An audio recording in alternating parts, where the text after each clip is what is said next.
कोल्हापूर, सांगली, सातारा या जिल्ह्यातील क्रिकेट खेळाला प्रोत्साहन देण्याच्या दृष्टीनं करवीर तालुक्यातील विकासवाडी गावच्या परिसरात आंतरराष्ट्रीय दर्जाचे क्रिकेट स्टेडियम उभारण्यासाठी महाराष्ट्र औद्योगिक विकास महामंडळाच्या ताब्यात असलेल्या 421 हेक्टर जागेपैकी 12 हेक्टर जागा क्रीडा विभागाला उपलब्ध करून द्यावी असे निर्देश उपमुख्यमंत्री अजित पवार यांनी दिलेत।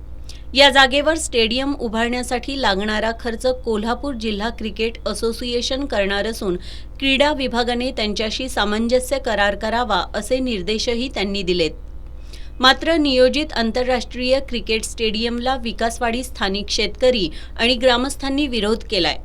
आज करवीरचे तहसीलदार स्वप्नील रावडे आणि भूमी अभिलेख उपअधीक्षक माने हे विकासवाडीतील गट नंबर 109, 110, 111 मध्ये मोजणीसाठी आले होते। त्यावेळी स्थानिक शेतकरी आणि ग्रामस्थांनी या मोजणीस विरोध केला। या स्टेडियमला विरोध नसून नेरली, विकासवाडी आणि हलसवडेतील शेतकऱ्यांच्या बागायती व सिंचनाखालील जमिनीवरील नियोजित करवीर औद्योगिक वसाहतीचं आरक्षण उठवावं अशी मागणी शेतकऱ्यांनी केली।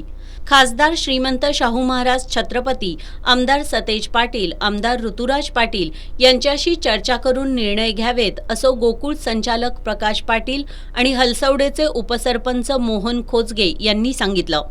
त्यावेळी जगोण पाटील, नवनाथ पाटील, तलाठी उज्ज्वल पाटील, अविनाश कोंडेकर, हलसवडेच्या सरपंच वनिता साळोखे, माजी उपसरपंच पांडुरंग मगर, नेरलीचे उपसरपंच निखिल पाटील, सदस्य अशोक मगदुम, नवनाथ पाटील, माजी उपसरपंच संजय चौगुले, गणेश पाटील, अशोक पाटील, प्रदीप चौगुले, अतुल पाटील, हलसवडे ग्रामपंचायत सदस्य रवींद्र कांबळे, जगगोंडा पाटील, तानाजी पाटील, शिवगोंडा पाटील, संदीप पाटील यांच्यासह शेतकरी उपस्थित होते।